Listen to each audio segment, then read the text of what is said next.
ಆ ಜನಕ ಹೇಳಿದಂಥ ಮಾತೇನಿದೆ, ಇಯಂ ಸೀತಾ ಮಮ ಸುತ ಸಹ ಧರ್ಮಚರೀತವ ಪ್ರತೀಚ್ಛ ಚೈನಾಂ ಭದ್ರಂತೆ ಪಾಣಿಂ ಗೃಹೀಷ್ವ ಪಾಣಿನ ಪತಿವ್ರತ ಮಹಾಭಾಗ ಛಾಯೇವ ಅನುಗತಾ ಸದಾ ಇತ್ಯುಕ್ತ ಪ್ರಾಕ್ಷಿಪದ್ರಾಜ ಮಂತ್ರಪೂತಂ ಜಲಂ ಸದಾ.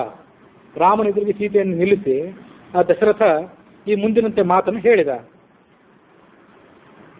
ರಾಮನೇ, ನನ್ನ ಮಗಳಾದಂಥ ಈ ಸೀತೆ ನಿನ್ನ ಸಹಧರ್ಮಿಣಿ ಆಗಬೇಕಾದವಳು, ಇವಳನ್ನು ನೀನು ಸ್ವೀಕಾರ ಮಾಡು, ಇವಳ ಕೈಯನ್ನು ನೀನು ಹಿಡಿದುಕೋ.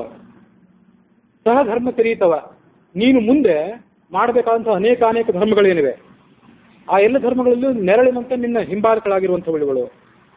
ಪ್ರತೀಚ್ಛ ಚೈನಾಂ ಭದ್ರಂತೆ, ನಿನಗೆ ಮಂಗಳವಾಗಲಿ. ಪಾಣಿಂ ಗೃಹೀಷ್ವ ಪಾಣಿನ, ನಿನ್ನ ಕೈಯಿಂದ ಇವಳ ಕೈಯನ್ನು ಹಿಡಿದುಕೋ. ಇವಳು ಪತಿವ್ರತೆಯಾದವಳು, ಮಹಾಭಾಗ, ಅತ್ಯಂತ ಸೌಭಾಗ್ಯಶಾಲಿಯಾದವಳು. ಛಾಯೇವ ಅನುಗತ, ನೆರಳಿನಂತೆ ನಿನ್ನನ್ನು ಹಿಂಬಾಲಿಸಿಕೊಂಡಿರುವಂಥವಳು. ಹೀಗೆ ಹೇಳಿ ಮಂತ್ರಪೂತವಾದಂಥ ಜಲವನ್ನ ರಾಮನ ಕೈಯಲ್ಲಿ ಆತ ಹಾಕಿದ.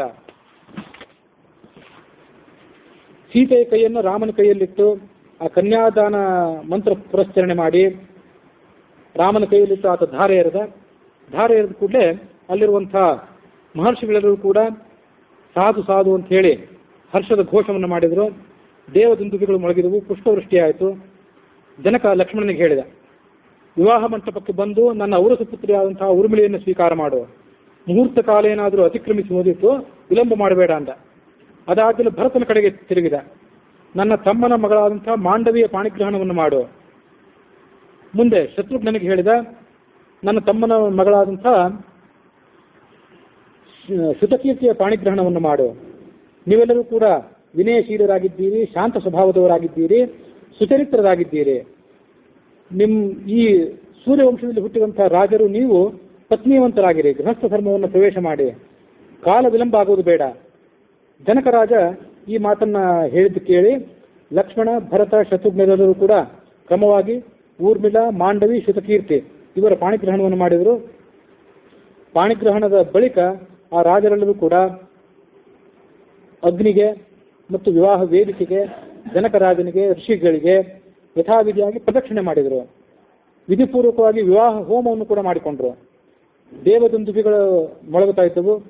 ಈ ಮನುಷ್ಯ ಲೋಕದಲ್ಲೂ ಕೂಡ ಸಂಗೀತಗಾರರು, ನರ್ತಕರು ಎಲ್ಲರೂ ಕೂಡ ಸಂಗೀತದ ರಂಜನೆಯನ್ನು ಮಾಡ್ತಾ ಇದ್ರು.